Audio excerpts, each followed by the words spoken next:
Centro Nacional Victoria tiene el gusto de presentarles hoy un conversatorio titulado En defensa de la soberanía a 200 años de la correspondencia entre Simón Bolívar y el agente norteamericano John Baptist Irving. El día de hoy tenemos a los investigadores y profesores Javier Escala y a la profesora Anaías Gómez, quienes nos van a brindar un contexto muy interesante con respecto a este aniversario, que de alguna manera rescata la noción de los primeros atisbos de soberanía y de antiimperialismo en nuestra historia. Entonces, bueno, los dejo a cargo de nuestros ponentes. Muchas gracias. Muy buenos días. Agradezco la oportunidad que me ofrece el Centro Nacional de Estudios Históricos, en la persona de su presidente, el profesor Pedro Calzadilla, y demás integrantes del Consejo Directivo, en la oportunidad que nos ofrece de presentar algunos resultados en torno a una investigación llevada a cabo en el marco de la celebración de los 200 años de defensa de la soberanía nacional por parte de nada más y nada menos que del libertador y padre de América, Simón Bolívar, y un agente comercial de dudosa reputación y nulo conocimiento diplomático de asuntos de Estado, John Baptist Irving, enviado por el gobierno de los Estados Unidos de ese momento, liderado en esa oportunidad por James Monroe, y que constituye, en lo que me respecta, el primer enfrentamiento entre el gobierno de Venezuela y el de los Estados Unidos. Y ello a raíz de la imposición que intenta hacer el gobierno de los Estados Unidos por desconocer y respetar nuestras leyes y decretos, que son, en todo caso, la manifestación de nuestra soberanía. Y no conforme con eso, el gobierno de los Estados Unidos violaba de manera reiterada y descarada el principio de neutralidad debido, dado que estamos en guerra con España, y sin embargo el gobierno de los Estados Unidos suministraba a España armas, municiones y víveres. Es por esta situación y por la necesidad de adelantar, apresurar la rendición del ejército español, encabezado en ese momento por Pablo Morillo, que el libertador toma la sabia decisión, el 6 de enero de 1817, de decretar el bloqueo de nuestros puertos. Y siendo un gobierno respetuoso de las leyes, publica ese decreto en el Correo del Orinoco, y esa gaceta es enviada a todos los puertos con los cuales nosotros manteníamos un comercio. Bien es cierto que a lo largo de ese bloqueo fueron muchos los barcos que violaron el bloqueo y también muchos los barcos que fueron detenidos. Sin embargo, ninguno de las autoridades, dueños de esos barcos, ni sus países reclamaron al presidente, al libertador, ese hecho, con excepción del gobierno de los Estados Unidos.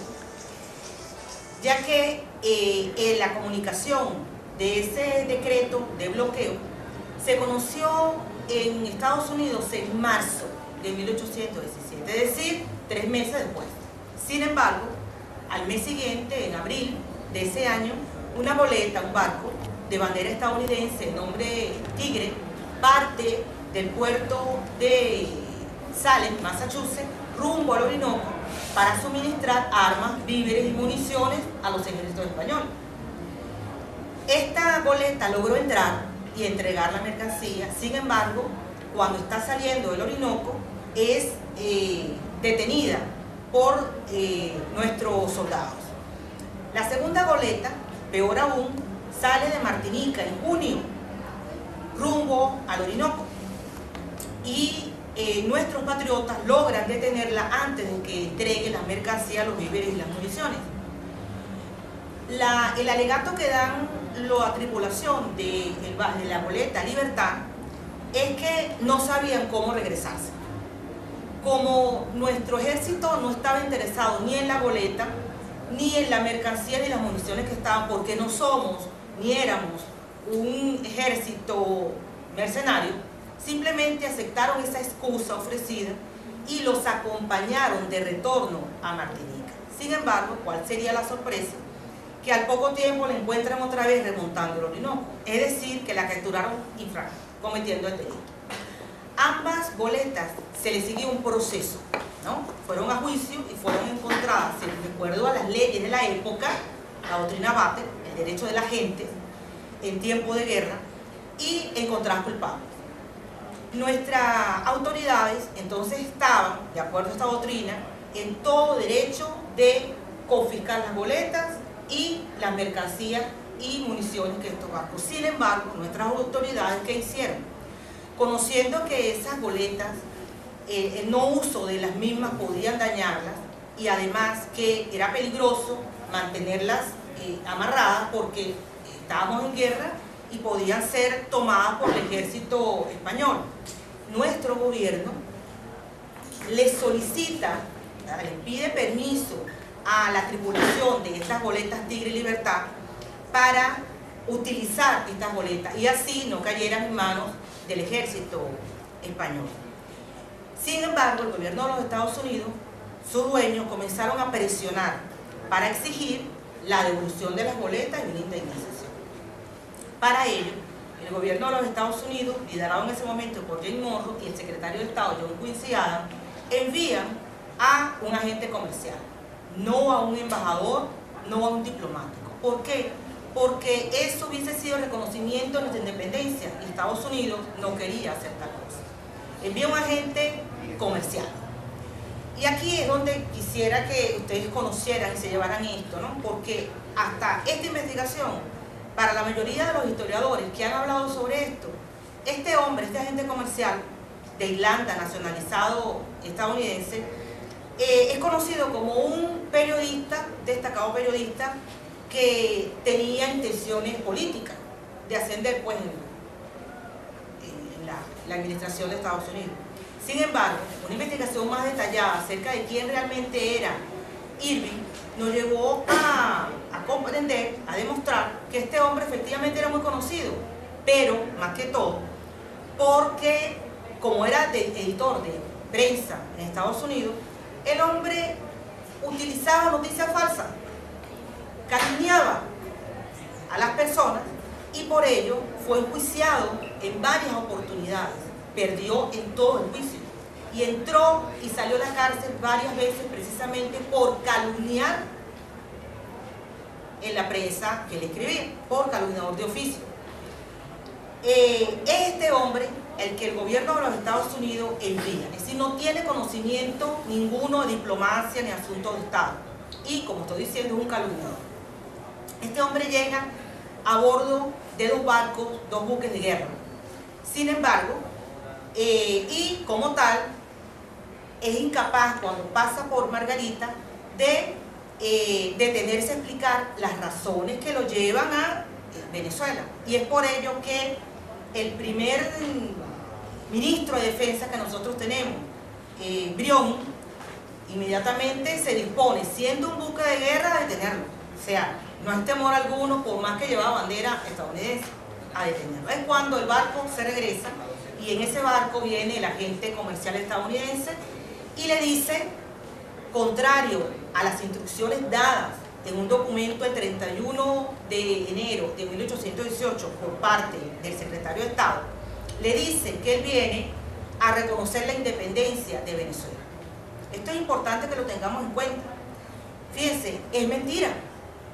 Y se reconoce que es mentira porque este es un hombre, un calumniador de oficio. Y en el documento, las instrucciones que le da el secretario de Estado no dice nada de eso. ¿Cuáles eran realmente las instrucciones? Eran tres. Uno, que Venezuela regresara las boletas y le diera una indemnización a Estados Unidos, los dueños de esas boletas. Dos, que el Libertador explicara si había autorizado o no la conquista de la isla Amelia. La isla Amelia está ubicada en la Florida, que para ese momento era una colonia de España y nosotros estábamos en guerra con España. Y debía hacer un informe detallado acerca de, uno, si nosotros realmente teníamos posibilidad de victoria y además que explicara cuáles eran nuestra población, nuestra riqueza, nuestra flora, nuestra fauna, nuestro comercio, con quién comerciamos, etcétera, etcétera. Este hombre obviamente no estaba dentro de las instrucciones que él dijera que venía su gobierno a reconocer nuestra independencia. Es por ello que se ha cometido el error de pensar que la recepción que este hombre recibe como si fuera un diplomático, ¿verdad?, y que fue tomada en ese momento por la prensa y las autoridades estadounidenses como una burla, o sea, enviamos un agente y fue recibido como un embajador, es por ello, porque este hombre mintió, porque cuando este hombre llega a la presencia del Libertador, tienen 2 entrevistas secretas, porque no habían entregado todavía sus credenciales, y él le dice al Libertador lo mismo que le dijo a Brión, que él venía a reconocer la independencia de Venezuela, una noticia importantísima. Y de ello hay 4 cartas en las cuales el Libertador le dice a Luis López Méndez eso, que se reunió con este hombre y le dijo eso. Es decir, el hombre miente, es un calumniador de oficio, un mentiroso. Por ello el seguimiento, no es que el Libertador pensaba, tenía el deseo, ambicionaba, deseaba que Estados Unidos nos ayudara, no, ni le reconociera, no. Es que este hombre mintió en su encuentro con el Libertador. A partir que este hombre entrega al Libertador sus credenciales, cuando él devela la situación y le dice que lo que quiere son las boletas. El Libertador ignoraba cuál era el asunto de este proceso. Y una vez que se empapa, le explica en una carta el proceso en el cual fueron capturadas y sentenciadas estas embarcaciones. Y este hombre se niega a aceptar las explicaciones del Libertador, ¿no?, en el cual el Libertador le da, a través de un conjunto de cartas, una clase magistral acerca del conocimiento del derecho internacional del momento. Pero este hombre se niega a aceptarlo, y peor aún, comienza a tener en su discurso, en esta comunicación, un lenguaje realmente detestable, incorrecto, porque se está dirigiendo contra un jefe de Estado. Sin embargo, el Libertador, cuando le responde, reconoce que lo está haciendo, pero le dice que es incapaz de bajar ese nivel, que él no está dispuesto a faltarle respeto a nadie, y él de manera educada le explica una y otra vez cuáles fueron las razones por las cuales capturamos estos barcos. Estas comunicaciones entonces se dan y tienen un punto culminante el 7 de octubre de 1818, en una carta que es conocida como la Carta de la Dignidad. ¿Por qué? Porque el Libertador había aceptado en todo este discurso que este hombre lo irrespetara. El Libertador no le importó. Sin embargo, este hombre, días previos, le había escrito una carta en la cual maltrataba, ofendía, se burlaba de nuestro pueblo en armas, de nuestro ejército en ese momento, diciendo que eran unos, ¿puedes pasar por favor?, que era una caballería nadadora. ¿A qué hacía referencia él con caballería nadadora? Simplemente a que nuestros soldados cruzaban los ríos, atravesaban los ríos a nado, y de esta manera entraban en los barcos españoles que se negaban a bajar y cruzar esos ríos caudalosos, y capturaban los barcos y la tripulación. Y este hombre, de manera burlesca, le dice que una caballería nadadora, y es cuando el Libertador le dice estas palabras. Disculpen que me... ¿no? ¿La siguiente? Sí, de la anterior. La anterior. Le dice estas palabras. Este es un extracto de las Cartas de la Dignidad. Dice así: el proverbio jocoso de la caballería nadadora, si es que ha sido, debe aludirse a las brillantes y gloriosas jornadas en que pequeños cuerpos patriotas han atravesado a nado los caudalosos ríos Caura, Caroní y Apure, desalojando las tropas españolas que se les oponían y abordando buques de guerra. El amor a la patria y a la gloria merecen la admiración y aplauso de los que tienen una patria y aman su libertad. No permitiré que se ultraje ni desprecie al gobierno de Venezuela. Defendiéndolas contra España ha desaparecido una gran parte de nuestra población, y el resto que queda ansía por merecer igual suerte. Lo mismo es para Venezuela combatir contra España que contra el mundo entero, si todo el mundo lo ofende. Es decir, si usted no ofende representantes del gobierno de Estados Unidos, espero igual suerte que España. Continúa, por favor. Esto es importante conocerlo. Entonces el Libertador, en la última carta, le dice, termina la conversación y dice que no le va a entregar absolutamente nada, porque le había dado 2 oportunidades para entregarles eso. Le había dicho, 1, si ustedes reconocen que el gobierno de Venezuela actuó apegado a derecho, respetuoso de las leyes, yo te entrego los barcos y pago una indemnización, solamente con que aceptaran que nosotros habíamos actuado apegado a la ley, en respeto a nuestra soberanía, más nada. Y la segunda opción que le da es que un nuevo juicio. Se hace un nuevo juicio y si nosotros perdemos, te entregamos las boletas y eso. Pero este hombre, que como digo, no era diplomático, ni conocía absolutamente asuntos de Estado, se niega a aceptar. Cuando el Libertador le dice, hasta aquí terminamos, no vuelvo a responder absolutamente nada y este caso está resuelto. La otra cosa que me gustaría que ustedes se quedaran, porque lamentablemente la historiografía nuestra no ha ayudado en este sentido, es que al año siguiente el gobierno de los Estados Unidos se negó a aceptar esto y estaba exigiendo todavía, seguía exigiendo las boletas y una indemnización. Y es cuando envían otra vez 2 buques de guerra y a un Comodoro Perry, un militar que ha participado de manera destacada en la Segunda Guerra entre Estados Unidos y Gran Bretaña.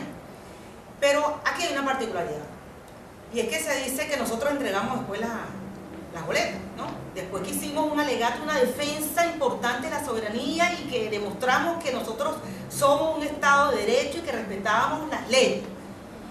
Y hay que acotar lo siguiente, que es que en ese momento en Venezuela no estaba ni Bolívar ni la mayoría de nuestros generales. Estaba en ese momento nuestro Libertador protagonizando una de las batallas más importantes ocurridas en suelo colombiano, en la famosa batalla del Pantano de Vargas, donde Bolívar le da la oportunidad a José Rondón de defender la patria y este lo hace. Ahí estaba el Libertador. ¿Quién estaba en ese momento cuando llega Perry con sus 2 buques de guerra?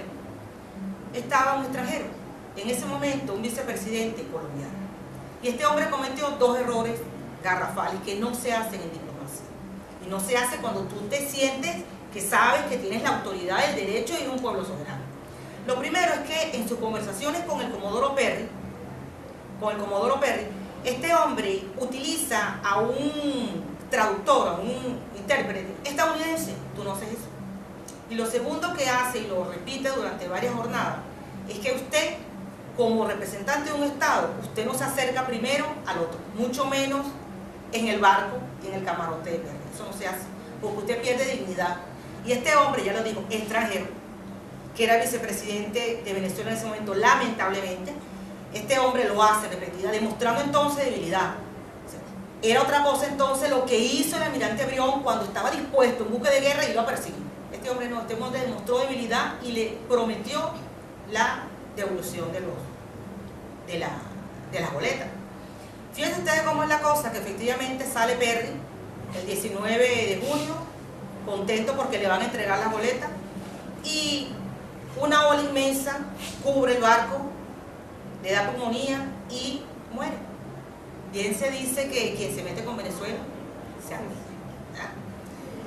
La tercera cosa que vamos a decir que queda de fondo, señores, es que fíjense, aquí lo que está en juego son 2 proyectos que nacen incluso antes de la doctrina Monroe.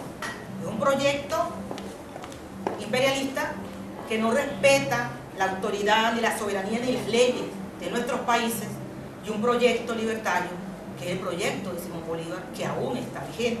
Por ello, ya para terminar, me gustaría que ustedes se quedaran con estas breves notas, ¿no? En primer lugar, que el agente enviado por los Estados Unidos carecía de la autoridad moral, ¿verdad?, o la experiencia en asuntos de Estado para dirigirse al Libertador, que era un jefe de Estado. Seguidamente, nuestro gobierno actuó apegado a las leyes internacionales vigentes. Éramos y somos Estados soberanos, ¿verdad?, respetuosos de las leyes.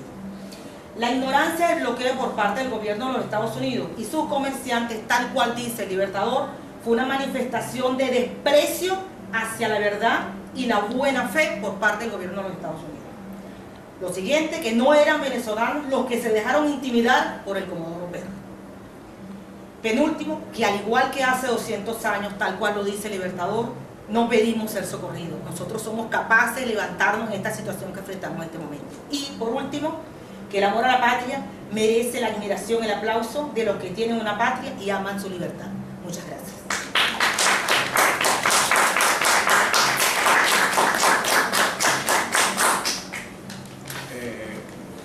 Buenos días. Yo quisiera complementar lo que dijo el profesor sobre el proyecto imperial de los Estados Unidos. una nación que para esa fecha tenía unos 30 años de vida ya independiente, pero que desde sus comienzos ya comenzó a manifestar interés por anexionarse, por posicionarse de las posiciones españolas en Hispanoamérica. Tenemos el caso de Alexander Hamilton, secretario de Estado durante el gobierno de Thomas Jefferson, que él ya venía manifestando su interés de tomar Luisiana por un lado y por el otro lado la Florida. El mismo Jefferson tenía también un interés de expandir los Estados Unidos de costa a costa, es decir, del Atlántico hacia el Pacífico. Y Aaron Burr, que era el vicepresidente de Thomas Jefferson, también tenía interés de invadir México, Cuba también.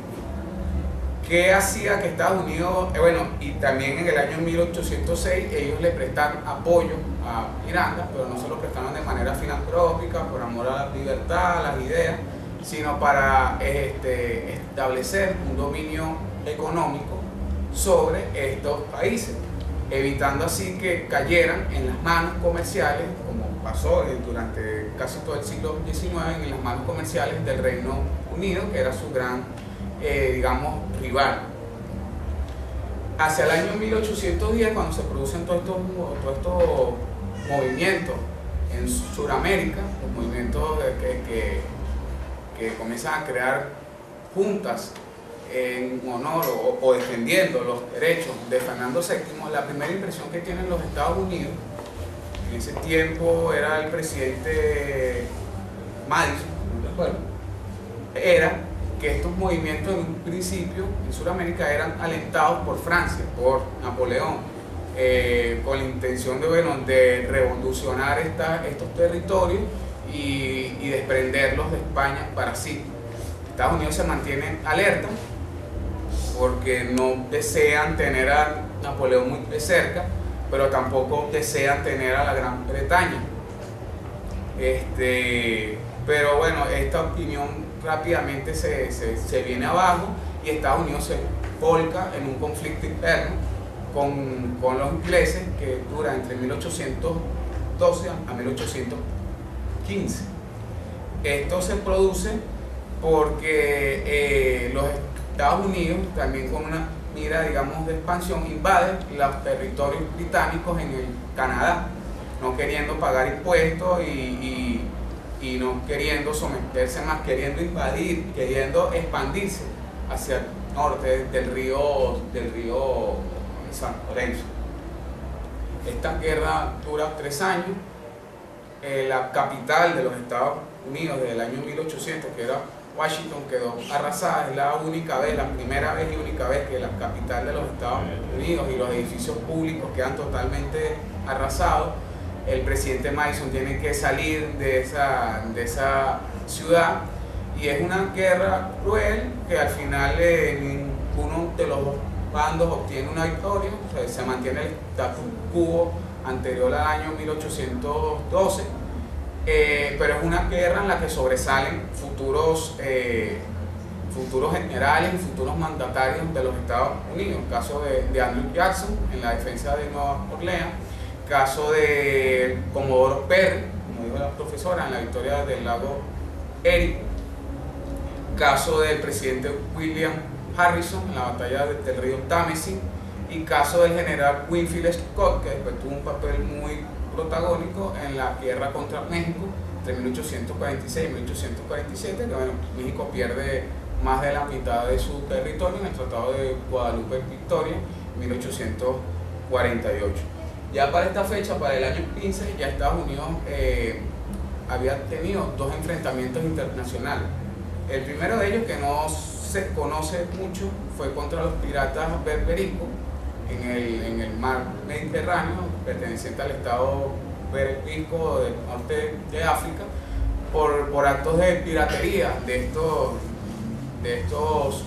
musulmanes, y también porque se negaban a pagar impuestos de protección. O sea, ellos tenían que pagar un impuesto al estado bereber para protegerlo contra los piratas. Este fue el primer enfrentamiento internacional de los Estados Unidos, que duró entre 1814 1802 y 1805. Después hubo otro segundo enfrentamiento en el año 1815, donde sí los Estados Unidos se desprenden y se niegan a pagar absolutamente cualquier impuesto a estos estados del norte de África.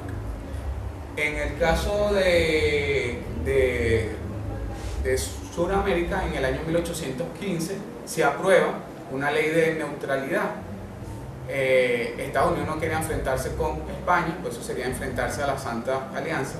No quería enfrentarse tampoco porque era una nación con la que mantenía gran digamos, comercio, con España y con Cuba.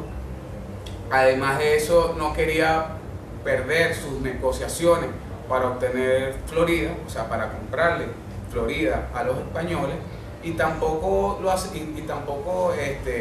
digamos así, aceptaba reconocer las independencias de estos territorios, porque decía que eran territorios con un futuro incierto, que no se sabían cuál iba a ser su resultado final. Sería aventurarse, arriesgarse, apoyar a unos rebeldes que no se sabía si en un momento a otro la Santa Alianza venía y restauraba otra vez el absolutismo de España. En el año 18 se intenta, digamos, derogar esto, porque o sea, es una neutralidad más teórica que en la práctica, porque ahí se practicaba en Estados Unidos lo que se llamaba la guerra de corso, es decir, cualquier ciudadano norteamericano, cualquier persona podía ir a Estados Unidos, comprar armas, comprar buques, salir con un buque y ponerse al servicio de cualquier bandera, sea la bandera de Venezuela, de Colombia, del Río de la Plata, de México, o sea, ejercer cualquier operación militar con barcos de los Estados Unidos, que además prestaban sus puertos, en el caso del puerto de Baltimore, a estas actividades. Uno de los corsarios más famosos que practicó esa guerra, esa patente de corso, fue Luis Audin, ¿no? Y Gregor MacGregor también compró armas para invadir las Américas en los Estados Unidos. Entonces era una neutralidad que no tenía ninguna práctica. Los Estados Unidos lo que hacía era, ellos no reconocían, pero dejaban que cualquiera, o permitían que cualquiera se pudiera poner al servicio de la causa. Lo mismo sucedía, por ejemplo, en Gran Bretaña. Los legionarios que venían para acá no fueron enviados por el gobierno de la Gran Bretaña, eran personas particulares que se enrolaban por una paga y venían a combatir aquí, ¿no? Y que después hablaron que este era un país salvaje, calor, que no les pagaban, etc.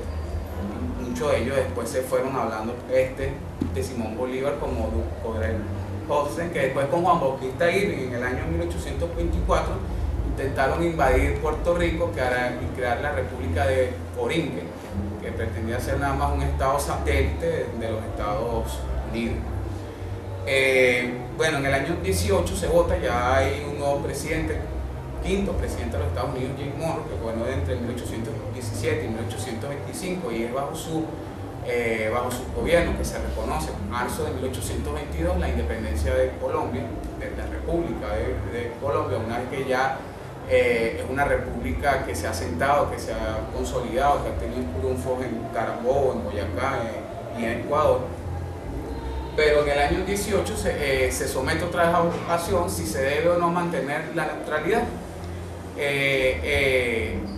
Esta votación resulta favorable a que se siga manteniendo la neutralidad, se pierde 115 votos en contra, a favor de mantenerla, y 45 votos en contra. Uno de los promotores que alega que hay que reconocer a los territorios suramericanos es Henry Clay, que bueno, por muchos años aquí tuvo una plaza donde está actualmente la plaza Ali Primera, al lado de la iglesia de Santa Teresa, que después fue secretario de Estado del presidente John Quincy Adams, y al final no se acepta, pues no se acepta por eso mismo, porque es un futuro incierto, no se sabe, no se tiene la seguridad que esto vaya a fructificar. Y lo que se inicia es lo que dijo la profesora Anaida. También estaba anteriormente el conflicto por las islas, por la República de la Florida, que fueron desalojados y se instaló un gobierno. El general Gregor MacGregor en el año 17 invade la isla de las Américas, crea un gobierno republicano, lo preside Pedro Gual, pero finalmente Andrew Jackson forza al abandono de esa república y comienza a hacerle la guerra a las poblaciones aborígenes de esa zona para justificar después una anexión de la Florida, alegando que España no podía controlar esa población, que esa población indígena era una amenaza para los colonos norteamericanos. ¿Qué más? Bueno, otra violación de la neutralidad, aparte de la guerra de Corso, que tanto reclamó el embajador de España de apellido Onís en los Estados Unidos, era la protección que le daba el gobierno de los Estados Unidos a los rebeldes, a los independentistas. Ahí se refugió Juan Rocio, ahí se refugió Manuel Palacio Fajardo, ahí se refugió Pedro Cual. Entonces había esos reclamos. Y en el año 18 lo que se da es un conflicto, es el primer conflicto internacional entre la República de Venezuela, que bueno, no era la República de Venezuela como tal, porque era una república que tenía su asiento nada más en la provincia de Guayana, el resto del territorio todavía estaba en manos realistas, y los Estados Unidos. La primera disputa entre el gobierno de Venezuela y el gobierno de los Estados Unidos por la confiscación de estas dos embarcaciones que habían violado el bloqueo. Por lo menos la goleta Tigris lo había violado 2 veces, porque había remontado de Orinoco, había hecho un contrato con el gobernador realista de Guayana, de apellido Figuera, había ido a los Estados Unidos a buscar las armas que le habían captado este gobernador, se las había vendido otra vez en el río Orinoco, y cuando intenta salir del río Orinoco ya con la carga y con el dinero, es apresado. Y en el caso de la Libertad, a la Libertad se le advierte cuando intenta cruzar el río, intenta penetrar el río Orinoco, que hay un bloqueo, pero ella el capitán de este barco, de apellido Hawker, se las ingenia y viola el bloqueo. Entonces, vende las armas y también son apresados. Y ellos fueron apresados antes de que Guayana cayera. Se había creado un bloqueo, pero también se había emprendido un asedio contra Guayana. El asedio lo había iniciado Piar a finales del año 16 y había finalizado el 18 de julio del año 1817, pero las 2 goletas fueron confiscadas, la Tigris en junio y la Libertad el 4 de julio, fecha paradójica porque fue la fecha en que Estados Unidos declaró su independencia en 1776. Fue capturada la goleta Libertad, después se entabla todo este conflicto. Juan Bautista Iribe se piensa que venía a reconocer la independencia, viene con un tono altanero, no era diplomático, como bien dijo la profesora. Su oficio había sido anteriormente escribir periódicos y había sido varias veces encarcelado y había tenido que responder a procesos por difamación. Se entabla una correspondencia. Juan Bautista Iribe se niega a aceptar que aquí había un bloqueo, decía que esto no era un bloqueo efectivo, que no se puede hablar de ningún bloqueo porque apenas lo que la República tenía eran 4 o 5 barcos.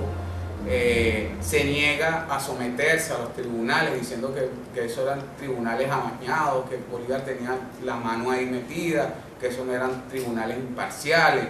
Se comienza a burlar, como dijo la profesora, de que esto es un ejército de caballería nadadora, y Bolívar al final le deja de escribir, cierra esa correspondencia, pero no se niega a negociar, siguen las negociaciones. De hecho, hay una carta que le manda Pedro Criseño Méndez a Juan Bautista Iribe, fechada el 21 de octubre de 1818, que dice: llamado su excelencia, jefe supremo, a dirigir inmediatamente a las operaciones militares de nuestro ejército. A finales del año 18, Bolívar había o pretendía hacer otra nueva campaña sobre Caracas, pero esta vez invadiéndolas desde el oriente. Había abandonado ya Angostura y dice: llamado su excelencia, el jefe supremo, a dirigir inmediatamente las operaciones militares de nuestro ejército, me ha mandado participe a vuestra señoría, a Juan Bautista Iribe, que participará de esta capital el 23 del corriente, y que en su ausencia, o sea que vendría nuevamente a Angostura el 23 de octubre, y que en su ausencia el Consejo del Gobierno, compuesto por los señores Urdaneta, Rocio y Peñalver, queda encargado de oír y tratar con vuestra señoría todos los asuntos que quiera vuestra señoría proponer, o sea que las negociaciones continúan, pero Irving sigue que se le dé la carga, que se le indemnice y que no se quiere someter a tribunales ni quiere aceptar que había bloqueo, o sea con un tono altanero que él quería era los barcos y la plata. Al final Bolívar con un acto diplomático le manda la proclama que él, digamos, emitió el 20 de noviembre del año 18, una proclama muy importante, y que este martes próximo se van a estar cumpliendo 200 años, que es la proclama en la que Bolívar declara al mundo, no solamente a las potencias europeas, sino al mundo completo, incluyendo Estados Unidos, que Venezuela está resuelta a ser independiente, no está resuelta a reconciliarse con España como se pretendía hacer, una reconciliación, negociar otra vez una reconciliación entre España y Venezuela y el resto de las colonias con mediación de las potencias europeas, sino que Venezuela solamente reconocería a España, siempre y cuando que España reconociese a Venezuela como una nación independiente e igual.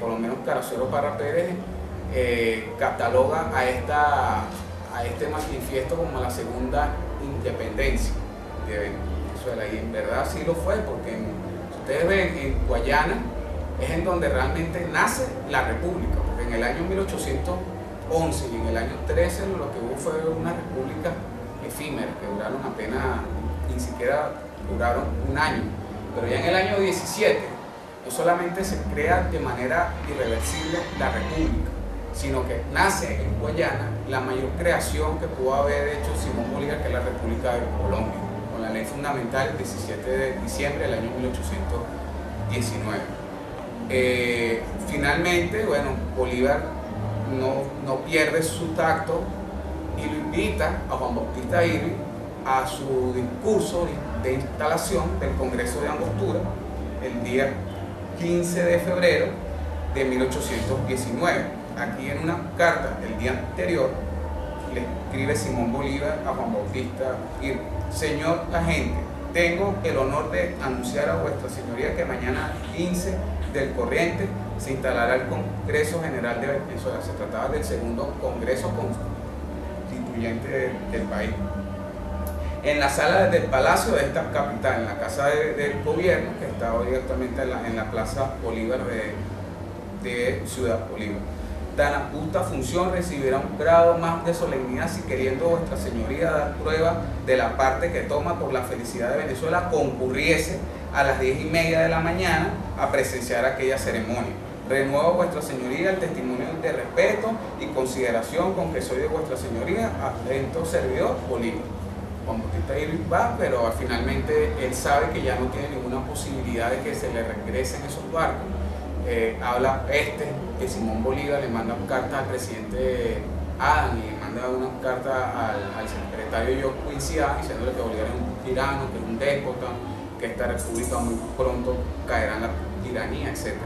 Finalmente termina abandonando Guayana a finales de febrero, unos 2 semanas después de haberse instalado el Congreso, y Estados Unidos entonces decide, ante el fracaso de este civil, de este digamos embajador, de este diplomático improvisado, mandar allá a un ser de fuerza como es el Comodoro Perry, con 2 barcos de guerra, prácticamente a imponer que se le den los barcos. Y como dijo la profesora, Bolívar ya no se encontraba ahí, estaba preparando la campaña hacia la Nueva Granada, y es a SEA el que le toca entregar esto, y no solamente las entrega, sino que indemniza a la goleta Pilgrim toda la mercancía que le fue confiscada.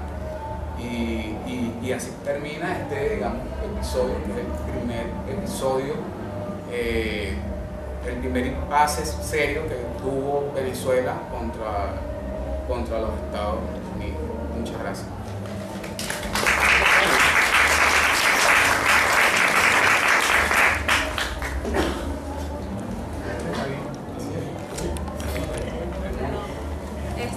Bueno, como ya tenemos que entregar la sala, tenemos espacio solo para 2 preguntitas y breves.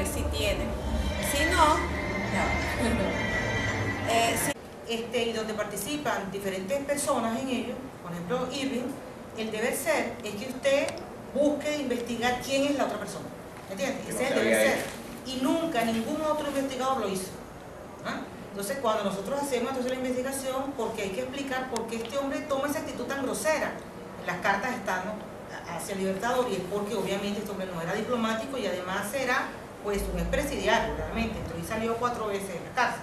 Entonces nos damos cuenta entonces del talante de este hombre, que no tenía pues la altura moral ni el conocimiento para ser encargado, para hablar con un representante de Estado como el Libertador. Y eso entonces, este es un error metodológico. O sea, el historiador tiene la obligación de presentarle al lector la mayor información suficiente acerca de las personas que están involucradas en un proceso tan importante. Pero tendrá alguna motivación, digamos, mucho más allá de la impericia, o digamos, es por dejar que eso quede así para que no se profundice mucho en ese personaje. Bueno, los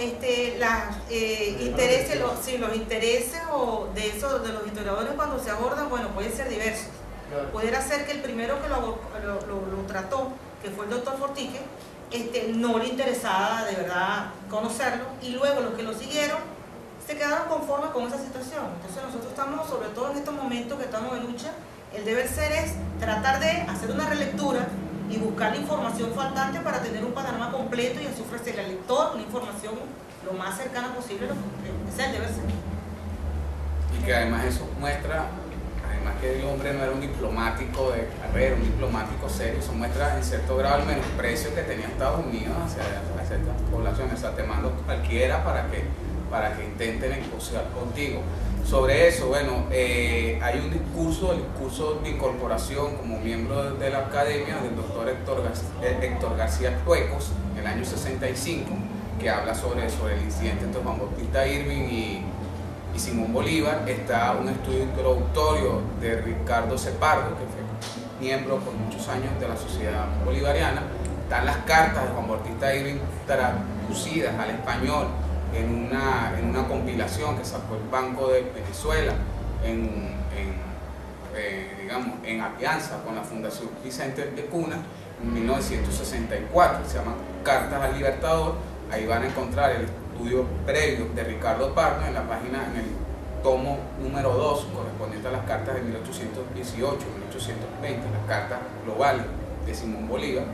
En las páginas del estudio previo empiezan la página 487, el tomo 2, y las cartas como tal, las 11 cartas de Juan Bautista Irving, comienzan en la página 505 de esa obra. Ahí están las cartas en español.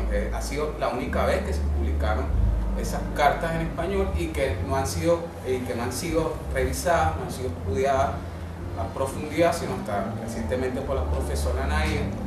Y tampoco se conocía quién era Juan Bautista Irving. Bueno, a lo mejor no había interés, pero nosotros en esta época tenemos una ventaja con Héctor García Tuecos, con Ricardo Pardo o con Alejo Fortique, que tenemos internet, tenemos la facilidad de poder acceder a fuentes que ellos a lo mejor no hubieran podido ubicar con tanta facilidad. Y además porque Juan Bautista Irving fue un personaje muy efímero en Venezuela, apenas llegó en julio del 17, se fue en febrero, 7 meses, una cosa así, 7 meses. Y no fue un personaje que dejó una digamos, trascendencia mayor. Y además fue un personaje que después se perdió en invasiones en Puerto Rico, con Podrey Holstein. Y además que ese año, en 1818, la actuación de Bolívar en Guayana queda monopolizada por la muerte de Piar, el fusilamiento de Piar, Correo del Orinoco y el Congreso. O sea, cuando usted revisa la biografía o las tantas biografías que hay sobre Simón Bolívar y se pone a revisar esos 2 años, 1818 y 19, lo que va a encontrar es campaña del centro, Correo del Orinoco, Congreso de Angostura y fusilamiento de Piar. En la cuestión de Juan Bautista Irving la pueden encontrar en 1 o 2 párrafos, pero no es el centro de esos años. Sin embargo, el Centro Nacional de Estudios Históricos precisamente está preparando un libro Un libro, precisamente. El martes precisamente se cumplen 200 años de la Sí. proclama de Simón Estamos Bolívar. preparando una publicación donde están la compilación de las respuestas de Bolívar a esas cartas, y va a estar precedido por un estudio introductorio de la profesora Anaías Gómez y también del profesor José Gregorio Linares. Entonces, bueno, no les puedo decir la fecha exacta de presentación porque el libro está en imprenta, pero sí los invito como a seguir nuestra página, a seguir nuestras actividades. Allí va a salir la información. Bueno, muchas gracias, les agradezco su atención, de verdad.